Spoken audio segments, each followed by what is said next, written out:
What's up, Wizards? It's Dev, strictly Butter MTG. Down there, we like that magic stuff. And guess what? Old man Wizards of the Coast's heart grew 3 sizes today, and they decided to give us an early Christmas present in the form of some Kaldheim spoilers like 3 weeks early. Official spoilers aren't set to start until January the 7th, but they decided that this week they were just going to give a bunch of Kaldheim cards to a bunch of different metal bands to preview. It's a thing to do, and it was really cool too, and I'm happy about it. I was just on stream the other day talking about how, like, Standard's in a pretty good place right now. But I'm bored of it. Just want new cards right now. I don't care if they just have, like, the whole text box is just pee pee poo poo. I don't care. I just want new cards. So it's good to have something to finally talk about in the form of some Kaldheim stuff. So sit back, crack something open, and we'll talk about these. Now, first of all, let's go ahead and get this out of the way. We did get them pathways we was talking about. We got a Simic pathway called Bark Channel Pathway and Tide Channel Pathway, looking pretty slick. A Rakdos pathway, Blight Step pathway, and Seer Step pathway.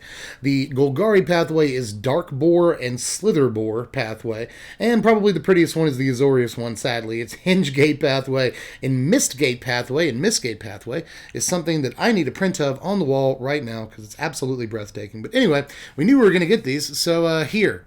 Welcome to Standard, welcome to Magic, period. The rest of the pathway cycle. Good to finally have you. We've wanted you.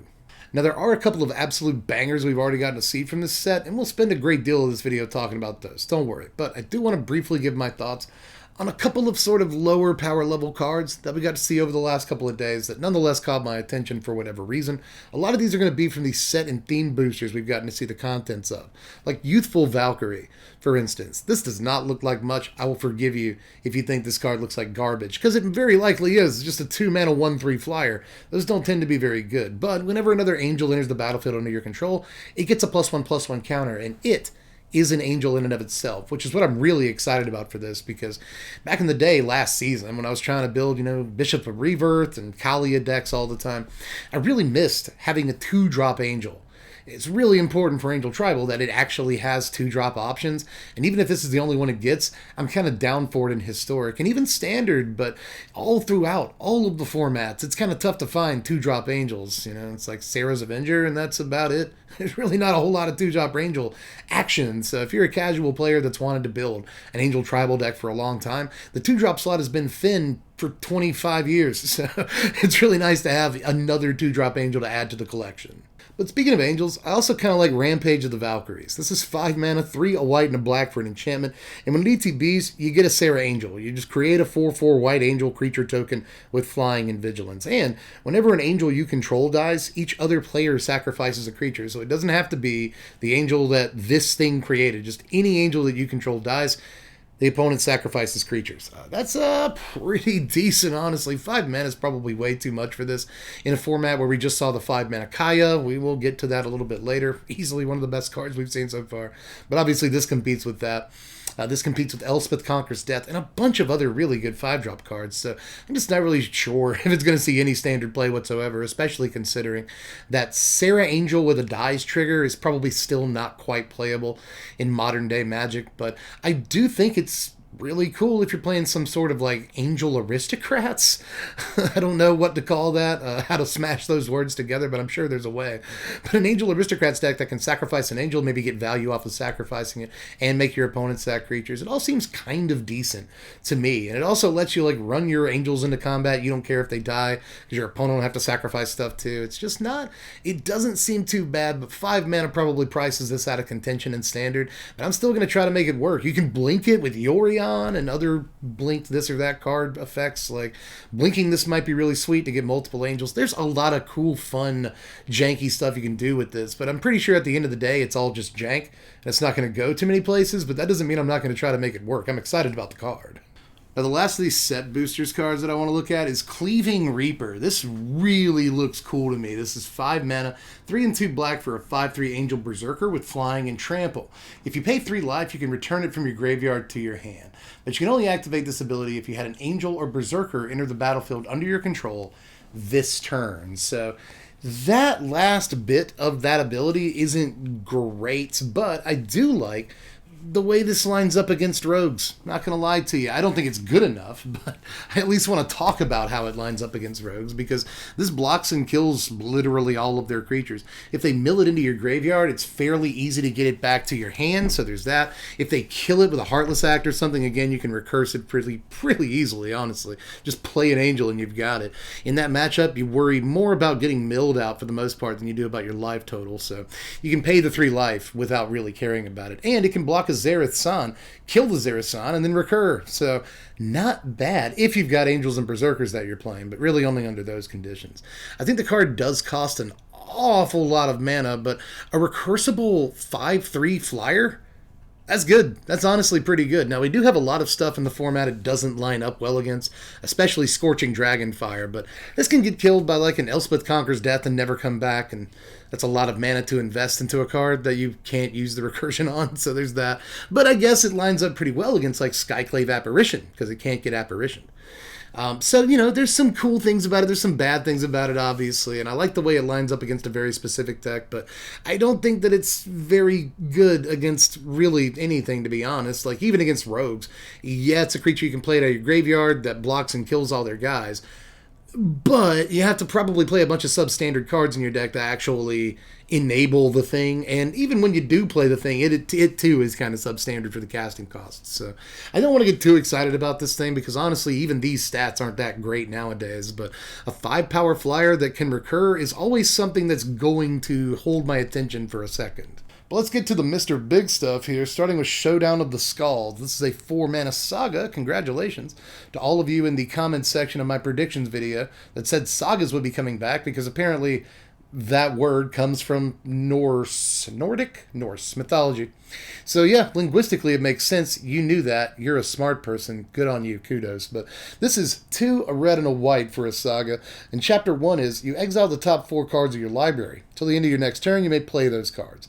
And then chapters 2 and 3 are a little less flashy. Whenever you cast a spell this turn, put a +1/+1 counter on target creature you control. Now, there are a few things this looks pretty okay in, but I will say 4 mana is a little bit steep, because you're very likely not going to actually be able to do anything with this card the turn that you cast it. Unless you cast it very late in the game, and you have, 6, 7, 8 mana available to you, then you can cast stuff with it, and that might not be too bad. But on curve, you're usually going to have to wait to untap before you can actually do anything with the fruits of this card. So I have a problem with that. But other than that, everything is kind of gravy. Honestly, the card doesn't look too bad at all.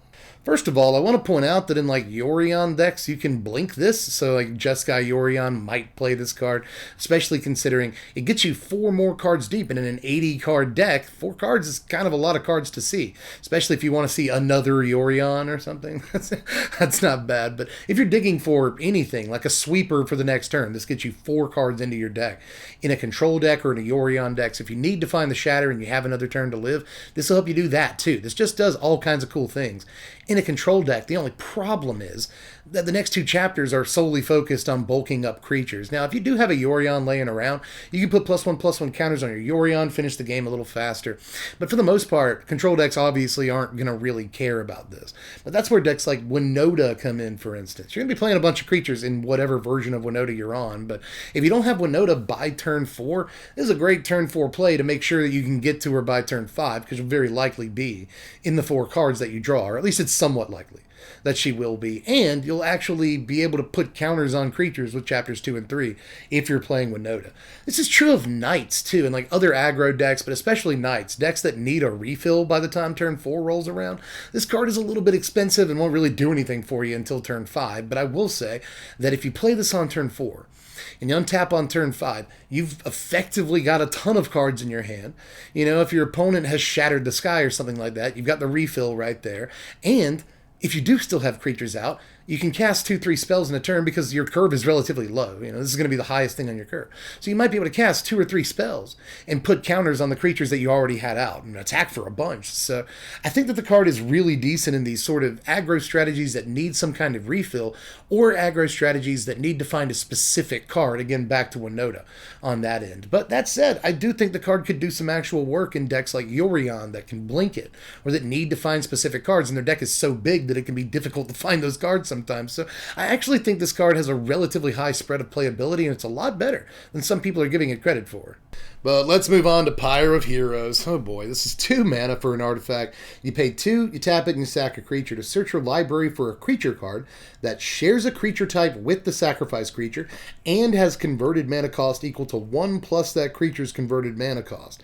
Put that card onto the battlefield, then shuffle your library. Activate this ability only anytime you could cast a sorcery. Well, pod damn, that's a good card right there, I would say. Although it's not, like, amazing. You know, I think I gave the impression, because I was joking around on Twitter. You know, I put the image of this card next to the image of the "This is fine" meme. And I had some people say, like, oh, but it is unironically fine, right? And honestly, I'm just joking. I'm just having a funny, you know. I think the card is much more fine than Pod ever was. You know, anybody hailing this as the second coming or third or fourth coming at this point of Pod is probably wrong. That said, card looks good. Card looks good. It's colorless. It supports any tribe. It can actually support multiple tribes in the same deck, you know. Like in a party deck, for instance. You can sacrifice a human warrior, because you have 2 warriors, and go search up a human wizard or a human cleric or whatever you don't already have. So I think in party it's kind of cool and especially good in decks that have some benefit to sacrificing a creature. Like if I'm playing clerics or something and I have aura in play, well, I can sacrifice like a 2-drop cleric or something and get, you know, a 1-drop cleric back from my graveyard with aura, and go get a Tabarax from my graveyard with this thing's, or from my deck with this thing's ability. And like all of that seems delicious, right? It seems very, very good. And clerics didn't have all the good 2-drops in the world to begin with, so 2-drop for clerics right there. But again, any deck can play it. It supports any tribe, and again, multiple tribes. So it's going to be a great commander card. I want to go ahead and throw that out there. This thing's true potential might lie on the commander table, but I think the farther back you go in terms of formats, the better the card is, right?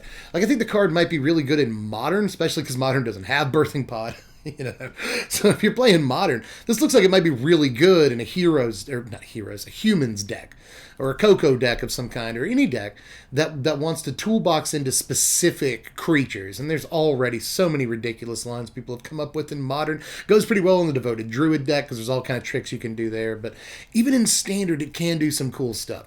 I'm going to bring Winota back up, although I have problems with that because you have to spend turn 2 casting this card, you're not casting a creature.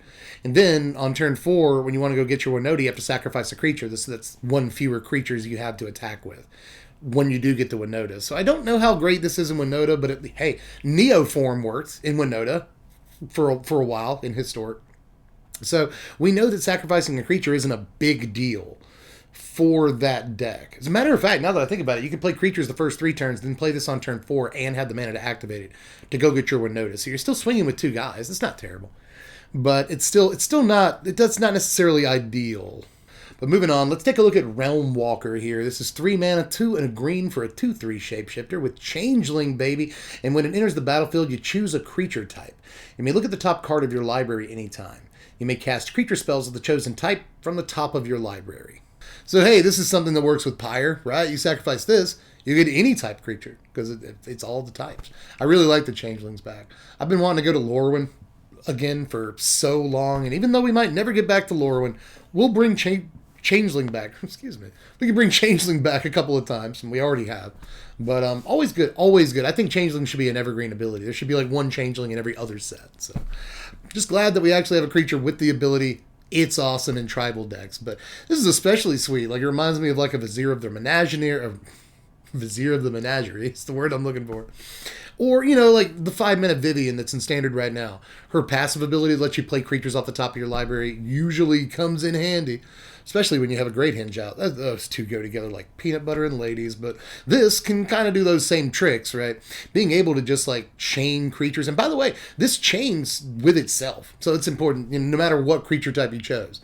If you have one of these in play and one on top of your library, you can always play it. Doesn't matter what creature type you chose because they're all the types. All the time. So that's kind of a neat wrinkle with the card, but I think that this is just yet another like kind of green card advantage piece. Like when it first comes down, it's just a 3-mana 2/3, which are not good stats. It probably doesn't do much the turn it enters the battlefield, but yet another card that's a fair Magic card, given that when you do untap with it, you can get some value off of it most of the time, unless you leave a land on top or something.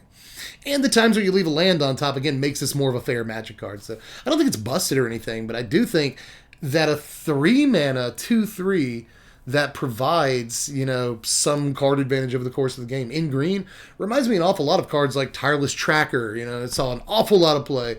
And just this, again, like along with like Edgewall Innkeeper, the Great Hinge, Vivian, and all these like basically card drawing cards in green.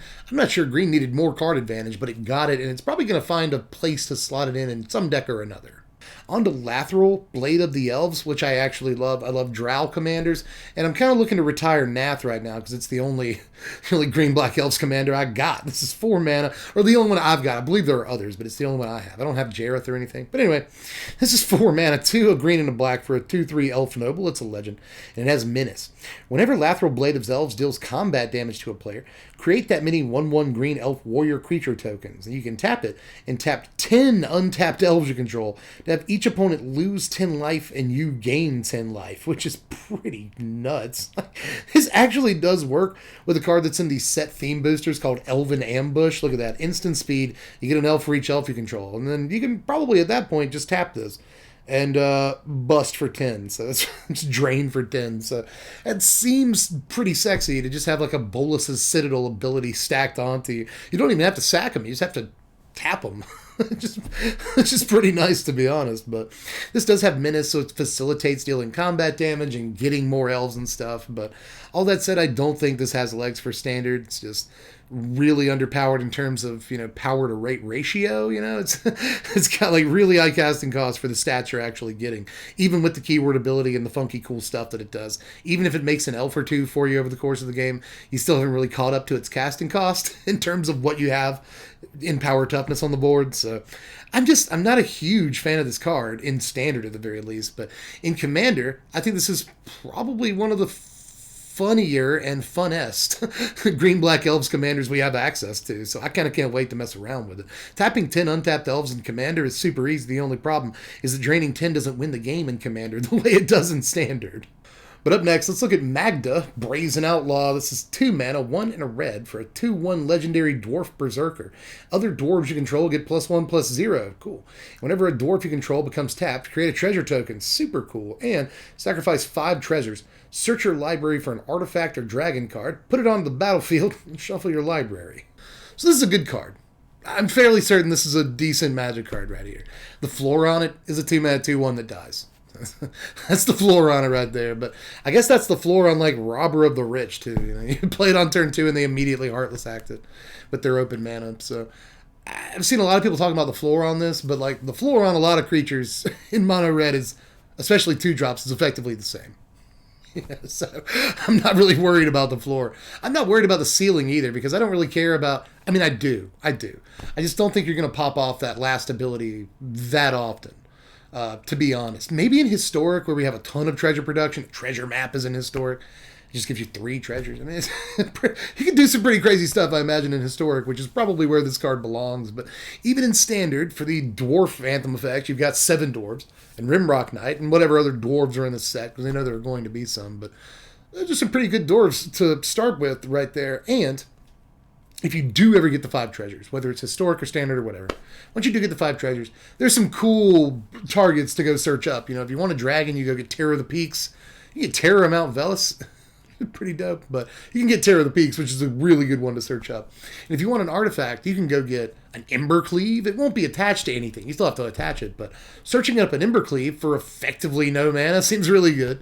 But what I really like about this card is that on its own, no other dwarves whatsoever, right? Just completely by itself. It's a 2 mana 2/1, and whenever it attacks, you get a treasure. That's probably good enough, honestly. I'm having trouble deciding whether I like this or Wily Goblin more in terms of just like day 1 playability. But I will say this is probably better than Captain Lannery Storm, and it also compares somewhat to that card. Just a 2 mana, whenever it attacks, create a treasure. Great. That's great. We also know, too, that vehicles are in this set. We know for a fact that vehicles are in the set, 'cause we saw one in the set theme boosters. So you can also just make a treasure whenever you crew a vehicle by tapping this. That seems good, too. So there's just, I like it. I do like this an awful lot, and I'm pretty sure that the treasure generation on this, once you have more than a couple of dwarves out, is actually going to be greater than you might think. This could also make Gadrak a decent card, finally, kind of a signpost for this deck from Core Set 2021, because it's a dragon and it cares about treasure, so, interesting. So maybe Gadrak is playable because of stuff like this, but I highly doubt it. One way or the other, though, this card goes somewhere. Whether it goes in standard or it goes in historic in some kind of dwarves build or something, it goes somewhere. So I wouldn't go calling this card bad right now because I think this card has a lot going for it. But let's move on to Kaya, baby. I wanted a good Kaya Planeswalker in this set, and we got it, too. This is 5 mana, 3 a black and a white for a 5 loyalty Planeswalker. You can +1 Kaya to put a ghost form counter on up to 1 target non-token creature. It gains when this creature dies or is put into exile, return it to its owner's hand, and create a 1/1 white spirit creature token with flying. You can -3 Kaya to exile target non-land permanent. No big whoop, right? And then -7, you get an emblem with, at the beginning of your upkeep, you may cast a legendary spell from your hand, from your graveyard, or from among cards you own in exile without paying its mana cost. So this is awesome. This is just really good. Even if your basic pattern with this card is pay 5 mana for it, -3, exile that guy, next turn +1, next turn -3, lose my Kaya, exile that guy. That just in and of itself is a good enough play pattern, I would say. If this exiles 2 things and then it has to go to the graveyard, that's fine. Especially considering you can get it back with Elspeth Conquers Death. A lot of people talking about how this competes with ECD. I actually think that instead of playing 4 ECD, you go down to 2 or 3 ECD, play 1 copy of this instead because it works so well alongside ECD. Reanimating this with ECD is crazy. How many things have you exiled that game at that point? So, I would play this with ECD. But in any case, this goes in all kinds of stuff. This could go in the Yorion decks too, because just refreshing a Kaya seems good enough to me. Also, you could do some tricks with this, like Skyclave Apparition, for instance. You put the ghost form counter on an apparition, and then, your apparition dies, it comes back to your hand. It's actually a really cool thing about this. At first, I was bummed that the +1 ability didn't work exactly like Kaya's Ghost Form did, the card, because I really like Kaya's Ghost Form. But I've kind of come to terms with the fact that this can be better some of the time. Things like adventure spells especially. Because, if it was like Kaya's Ghost Form, and the creature just came directly back into play, then you'd still get the ETB trigger. But adventure creatures wouldn't be near as good, Let's say you have a Bone Crusher Giant in play, or a Brazen Borrower, or something like that. Then being able to return it to your hand means you get to do a couple of things. Not only do you get to cast the adventure half of it again, but you get to draw another card off of Edgewall Innkeeper in that situation. So I actually think that maybe Abzan Adventures or something might want a card like this for repeating those adventure spells. Repeating those card draw triggers seems really good. But while we're on Abzan, you know what else? You know what else is an Abzan? Wicked Wolf, Kogla, the Titanate. Putting the Ghost Form counter on them is just absolutely backbreaking. If your opponent ever does get rid of the Kogla, it's going to come back to your hand. You're going to cast it again and fight something else. It's just absolutely nuts. The card is banana bread in a bunch of different ways, and I haven't even talked about the ultimate yet, which is only a couple of turns away. It's a 3-turn ultimate. And if you've been able to, establish control of the board state, it shouldn't be too difficult to get to this ultimate. And it's unbelievable. Being able to play cards out of exile is what, especially again in a format with Elspeth Conquers Death and a bunch of other stuff that exiles cards, an Extinction Event and whatnot. This also makes it to where you can play things like Extinction Event, but also play creatures and not have to worry about it so much. Because if you ever get to the Kaya Ultimate, you don't care that you've exiled stuff of your own, because you can just play it again for free. Once you get the Ultimate, the Ultimate is absolutely game winning in most control decks. So there's that. It's not restricted to creatures. The Ultimate's not. That's unbelievable. Just everything about the card is very, very good. Very, very good. To my mind, at least. I think this is absolutely worth 5 mana. It's got a very high starting loyalty. Comes with the best possible removal spell stapled to it. It can often do that removal spell twice, especially considering when it comes down, it protects itself from the biggest threat on the board. It's just, for 5 mana, this is a very good Planeswalker. I don't think it's broken. I don't think it's Teferi, Hero of Dominaria, or even Teferi Time Raveler or anything. I think 5 mana is a good rate for this, but absolutely not broken. Just maybe immediately my favorite Planeswalker in Standard. I'm not even lying. I love this card. But let's look at the penultimate card of the day here. This is Halvar, God of Battle, and also Sword of the Realms. It's an MDFC. I was right. I was right. Equipment MDFCs, baby. We got them. But Halvar is 4 mana for a 4/4 legendary creature. It's a god. And creatures you control that are enchanted or equipped have double strike. At the beginning of each combat, you may attach target aura or equipment attached to a creature you control to target creature you control. Now, Sword of the Realms is 2 mana, 1 and a white for a legendary equipment. Equipped creature gets +2/+0 and has vigilance. And whenever a equipped creature dies, return it to its owner's hand. What? And it equips for 1 and a white. Now, this is a card I haven't really seen getting as much credit as I think it deserves. I mean, the stats aren't incredible. 4 mana 4/4s aren't all they're cracked up to be, and I've talked a lot about that in the past during spoiler season. I don't think a 4 mana 4/4 is the best stat line in the world anymore, so I'm not even on about that. I'm on about all the ways the card is actually good. First of all, it affects the battlefield in 2 ways the turn it hits the table. You know, it's kind of a core Blade Master for all of your creatures that are not only equipped but also enchanted. So if you have like all the glitters or Sentinel's Eyes or any of that stuff, Demonic Embrace on a Demonic Embrace on a creature, and suddenly you're double striking with your aurified creature. That's pretty aurifying. But you know, again, just like core Blade Master, if you do have something equipped, then you know suddenly it gets double strike, and that's unbelievable too. Just like a Maul of the Skyclaves, you know, it's turn 2. Seasoned Hallowblade, turn 3 Maul, turn 4 this swing 10. It seems crazy. I mean, 4 mana is kind of steep to the point that some aggro decks don't want to play a 4 mana card, but I think that, you know, the Seasoned Hallowblade Maul of the Skyclaves decks will. I think a bunch of other decks will too, because this card isn't necessarily card advantage, but it's pretty decent at generating card advantage. If you want a card that affects the table the turn it hits the battlefield, play the creature half of it. If you need a threat, play the creature half of it. That said, if you want a card that's, you know, wrath resistant, removal resistant, you slap that equipment on a thing, especially if your opponent's tapped down or something. Slap that equipment on, and suddenly it's like what was I going to say, Rancor? It's not like a Rancor, but just the ability to you know, now you have to exile this guy or it's coming back. It's so crazy. And it just throws +2/+0 and vigilance on there like it's not a big deal, even though it's kind of a big deal. You know, both halves of the card cost the same thing. It's been confirmed that you can cast the equipment half of it out of the command zone, which is a really cool little wrinkle to the card too. You know, there's just so many cool things that work with equipment, like, again, Core Blade Master. If you're building the Warriors deck or whatever, this goes in. If you've already got your Blade Master out, you don't need the first half of this card. You don't need the creature half of it. So just play it as an equipment, and suddenly it kind of gives +4/+0. And vigilance. It's just like, the card looks crazy to me. It looks like so versatile, so flexible. If you have a creature on the board already, or multiple creatures, the equipment half is really, really good, especially depending on what you're playing against. But if you need a threat right then and there, you play the creature half.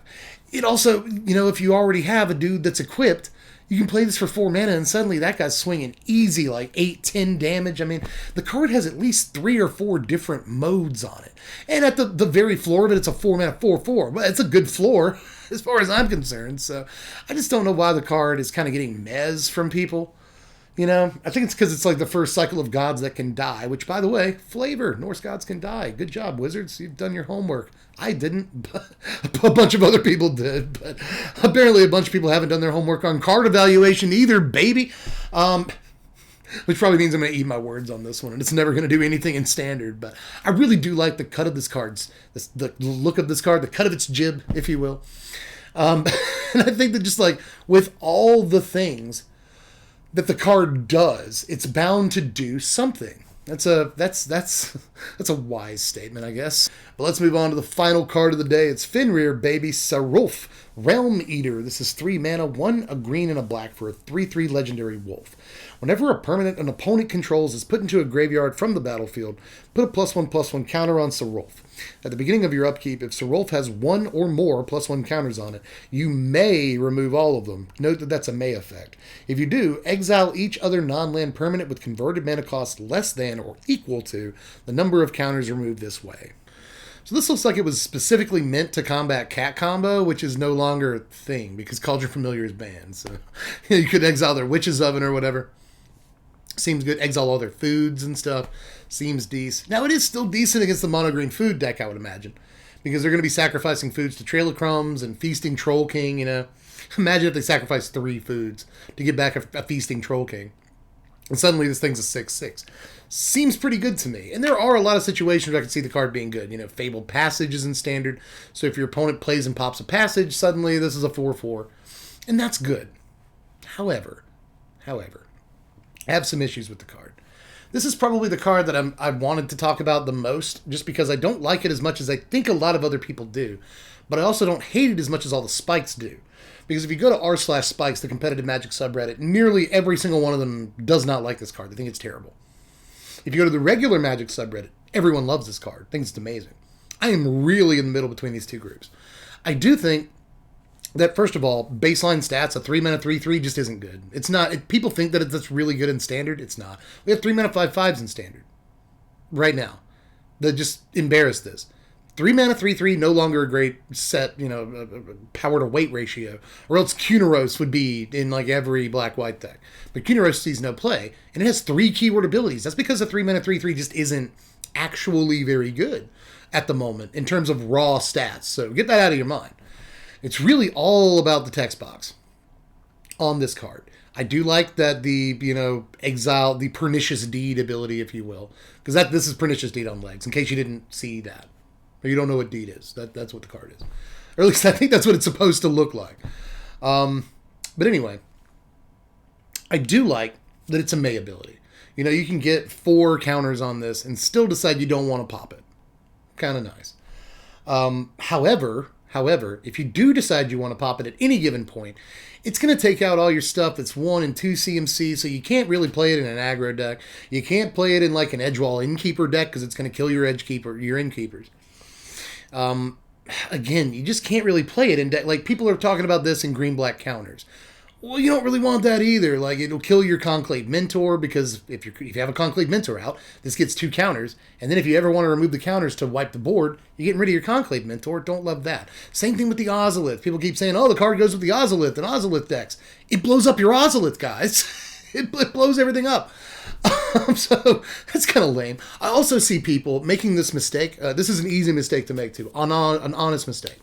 But people say things like, well, when your upkeep rolls around, you put the trigger on a stack, and then you play like Inscription of Abundance or like any other card that's capable of putting counters on it at an instant speed. That also doesn't work. The card does not trigger at all if it doesn't have any counters on it. So there's that. You can't do like, 0 to 100 playing an effect to put counters on it during your upkeep tricky stuff, because it won't even trigger during your upkeep if it doesn't currently have counters on it. So kind of put all that out of your mind too. Some of the tricky stuff people want to do with this, like Ozolith and like the upkeep tricks, they just don't work with the way the card is written. So keep all that in mind too. Also note that it's only during your upkeep that you can use this ability in the first place. That's kind of an issue too, because I play it, I don't put any counters on it that turn. All right, so my next turn rolls around. Oh, there's no counters on it yet. So it doesn't even trigger. I just have a 3-mana 3/3 still. Okay. So on this turn, I'm able to put a couple of counters on it. All right. Then I have to wait all the way until my next upkeep until I get a chance to use it again. I've waited 2 turns to do anything with this card. It's so long. I don't love that. But I will say, in its defense, are you ready? I'm going to defend the card, I promise. I said I was in the middle, and all I've done is bag on it. First of all, it's a wolf. One of my favorite creature types, so I guess it's got that going for it. But this just brick walls aggro decks of a lot of stripes. If your opponent started on Fervent Champion into Robber of the Rich, and you play Sarulf on turn 3, and they don't have, some sort of combat trick like Rimrock Knight or something to kill the Sarulf, then if they come in, they're in trouble. If they come in, you block their Robber of the Rich, their Robber of the Rich dies, this gets a +1/+1 counter, and then on your upkeep, you remove the +1/+1 counter to exile their Fervent Champion. You see, like, anything that's under this in terms of power toughness, really bad at attacking into it. Because you can always block the biggest thing that doesn't kill it, and then kill all the 1-drops on your upkeep. So, against certain aggro decks, I can see this being really, really good.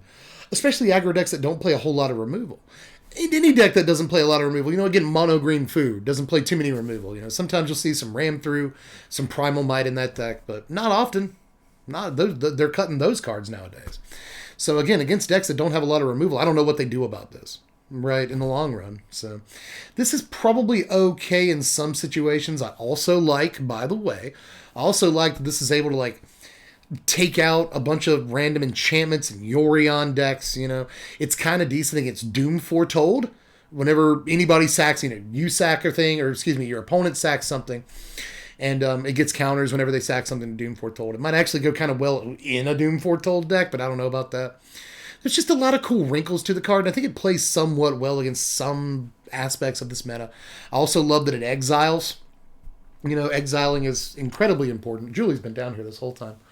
But exiling is incredibly important in this day and age, so I like that about it. There are some things I like about it. Pernicious Deed on a body with at least like somewhat acceptable stats, I will always be down for, but I just think that the card is a little bit too slow, a little bit too situational in most cases.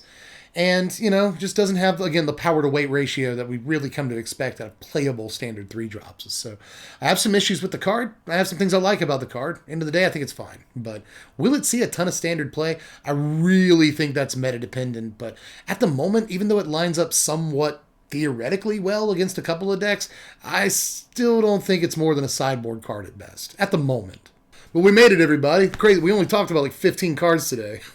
I didn't think it would take that long, but there was a lot to talk about in those 15 cards. And we didn't talk about all the cards that were previewed, by the way. I'll leave a link in the description to Mythic Spoiler down there because there were a bunch of other set and theme booster cards that we didn't talk about because they're pretty bad. But, just like I said at the beginning of the video, I just want new cards. I don't care if they say pee-pee poo-poo or whatever on them. I don't care if they say, like, this card bad. That's literally the entire text box. This card bad. Or just card bad. That'd be even funnier. I just wanted new cards. And if you're anything like me, check out the link in the description. Go to Mythic Spoiler. Check out the cards I may not have had time to touch on today. Because you might find something really interesting in there. Some crazy combo or something. Who knows? You're smart. You're an intelligent person. And I have faith in you. But in any case, there's other links in the description to other content that we've done. The top 8 off meta decks. I'm really trying to get that video off the ground. We did the 5 for 5. 5 decks, $5 a piece the other day. It got like no views. Watch that. Link in the description. It's a really good video that I worked very hard on. So try that out, especially while we're waiting another couple of weeks to get more Kaldheim spoilers. What else have you got to do? What is it, Christmas? Who cares? But anyway, I think that's all I've got on the previews today. Just do all the YouTube stuff, like, subscribe if you will, especially considering there's going to be more spoilers coming down the pipeline soon. Check out the Patreon if you want to support the channel. $1 a month is all I ask. You'll get to vote on what content we do around here. And you can watch me play Magic at twitch.tv/SBMTGDev. We have a lot of fun on the streams. You might want to check those out. But anyway, I guess I'm done for now. I got to get to editing this probably monster of a video. I'm sorry it took so long, but you probably don't care. We want to talk about new cards. That's what we want to do. So I'm not going to apologize for the video being so long. Love you guys. Catch you cats later. I'm Dev from the Place. Thanks for watching, my wizards. Spread love and be kind.